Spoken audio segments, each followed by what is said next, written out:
Okay, second scenario we're going to look at is at Triangle Automotive. Okay, you're working at Triangle Automotive, stocking shelves, and an older gentleman approaches you to ask where a certain type of light bulb is. Unfortunately, you don't know, so you let the man know you will search for it on your computer.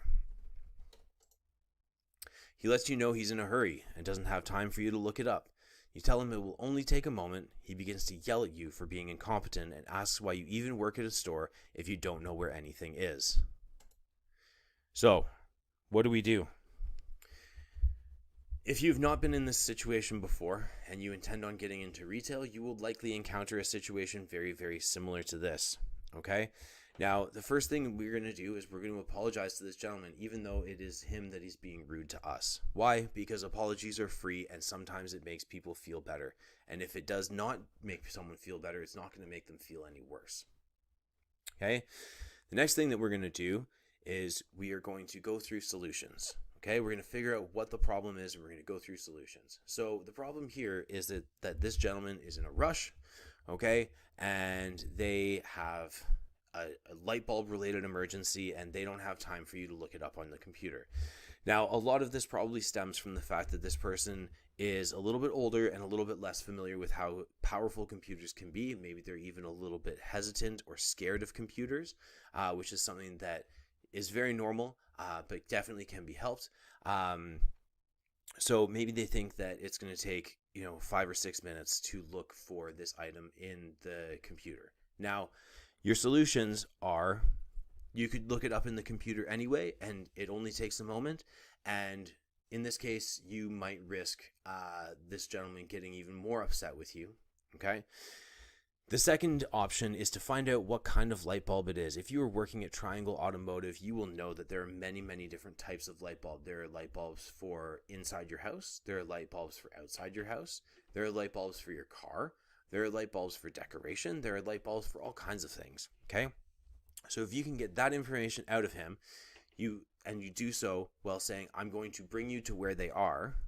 Okay? So if you find out that it's an automotive light bulb, then you're obviously going to go to the automotive section. If you find out that it's a Christmas light bulb, right, then you're going to go to the outdoor lighting section or the seasonal section.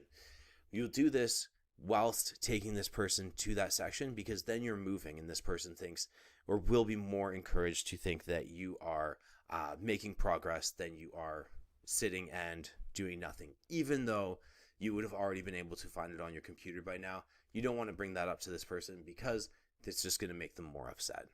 Okay? So let's say you're going to the automotive section because you found out it's an automotive light bulb.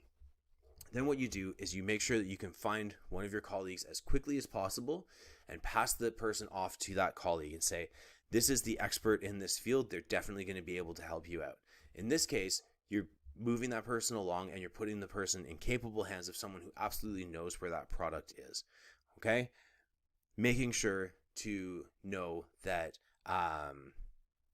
there's a potential for this customer to get upset again, right? It's not going to be a flawless maneuver, okay? But chances are that if you're moving with this person, they're going to feel more encouraged about going in the right direction, okay? Other options are to just tell them kind of a general area to go, but this is very rude and very confusing and just makes people upset and not enjoy working at these places. So I would say definitely one of the first two is the route to go. Okay. After that, you're just going to make sure that whatever you do with this person, you check in and make sure that it was the right choice. Okay, feel free to read through the rest of the conflict resolution scenarios. Okay, use the steps that we've taken. Really think about what kind of your options are in each of these cases, because they're all very specific, they're all very different, and they're all things that we can run into from time to time. If you have questions about anything, feel free to bring it up during one of the workshop sessions. All right.